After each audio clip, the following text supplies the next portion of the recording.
so happy we alive. And that's just with the small legal heroin program that's very tightly controlled. So if you took the, as I suggested, treatment on request, methadone maintenance, and a small heroin programs for the most difficult cases, you are undermining the drug market so effectively. So effectively.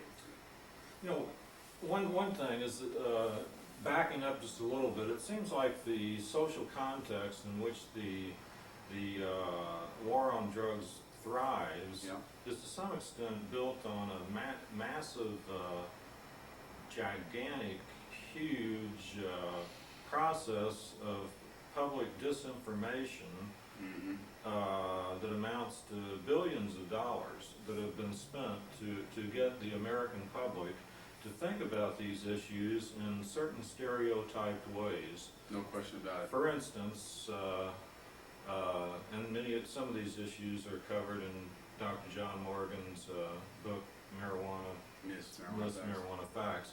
But one would be that drug use, or let's say marijuana use, equals Abuse. drug abuse. Yes, that's right. Could, When in fact the opposite is the more true. Among every drug, including crack and heroin, pick two more dangerous ones.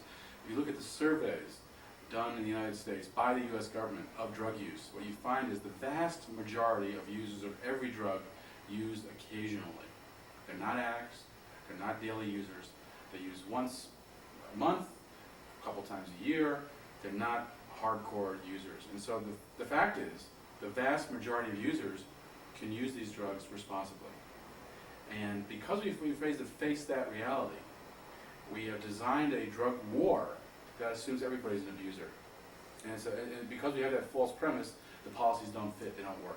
and furthermore, carrying some of these forces having to do with what the citizen's psyche, if you will, thinks of in terms of what's patriotic, what's good citizenship, What's moral? what is moral, getting right down to it. And the whole religious block, if you will, is basically, or has been, right hand in hand with the drug warriors.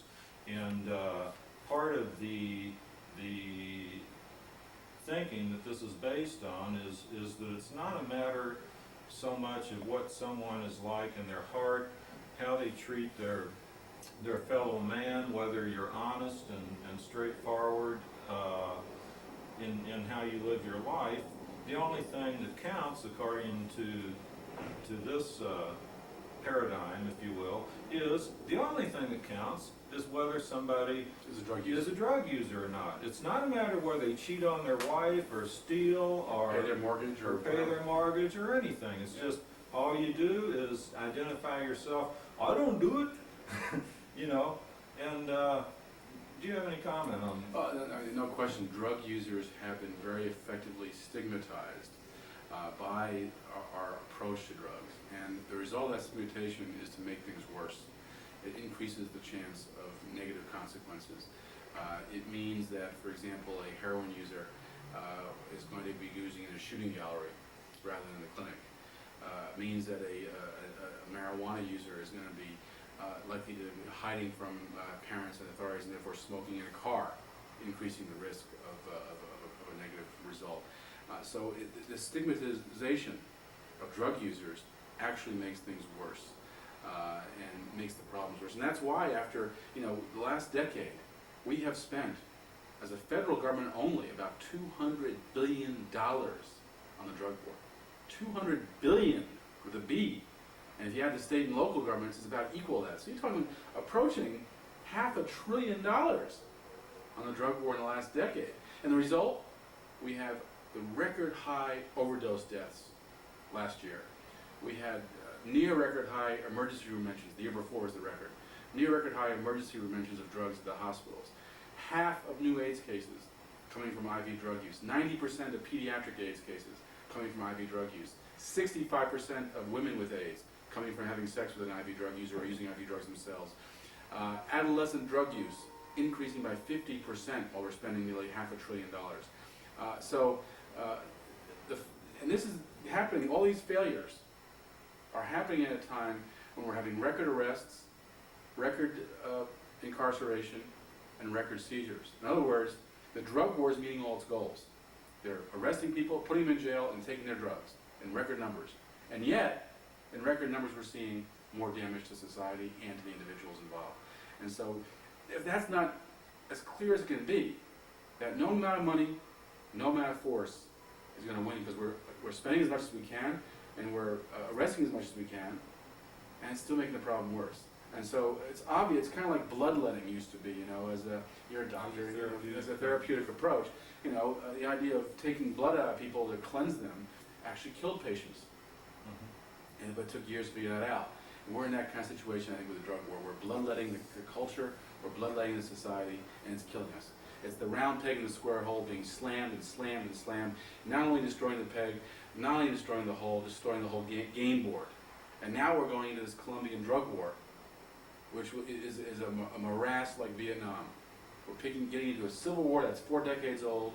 We don't have any clear objectives. We don't have any goals. We have no exit strategy. Where's it going to lead to? No one's even asking that question as we quickly move. Right now in Washington, D.C., we're quickly moving toward big funding, $1 billion in funding this year for the Colombian drug war.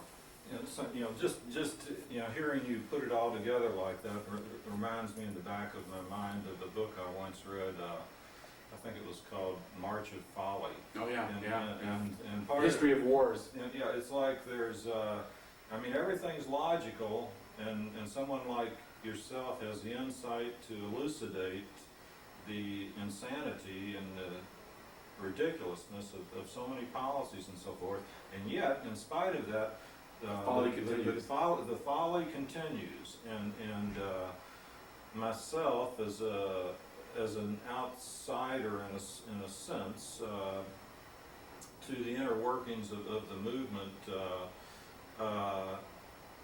can't help but wonder, with $200 billion going in to keeping things the same or continuing the disinformation, with the pharmaceutical industry, for example, contributing substantially to both parties.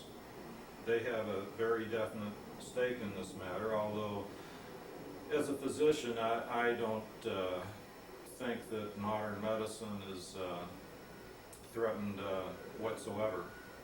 No. In terms of the great strides and progress that we're making in all kinds of areas of medicine. But nonetheless, it is possible that if marijuana, for example, were to be recognized as being therapeutic, as it has been for centuries among other cultures, it's possible that there might be a decrease of retail on certain antidepressants, possibly certain tranquilizers, which people might fear might hurt the bottom line. But anyway, you have the pharmaceutical industry. We're up against a lot of big players. The recreational, legal drug industry, namely the alcohol. The prison industrial complex. The alcohol. Now, when we're talking about millions and millions of dollars that are going into the key players who actually run the show in our system, and then going on the criminal industrial complex. What would happen if all these people that are incarcerated for marijuana, for example, with nonviolent crimes, were let out of jail? There's no question. We're up against a very entrenched bureaucracy, very entrenched corporations that are profiting from the current system, and of course we're up against the cartels, the illegal corporations that are profiting from this situation too. And so it's a very difficult battle. But if you look back in the history of the United States, there's been similar challenges for progress in the past. Whether it's ending slavery, whether it's women's right to vote, racial discrimination, gay rights, a whole range of social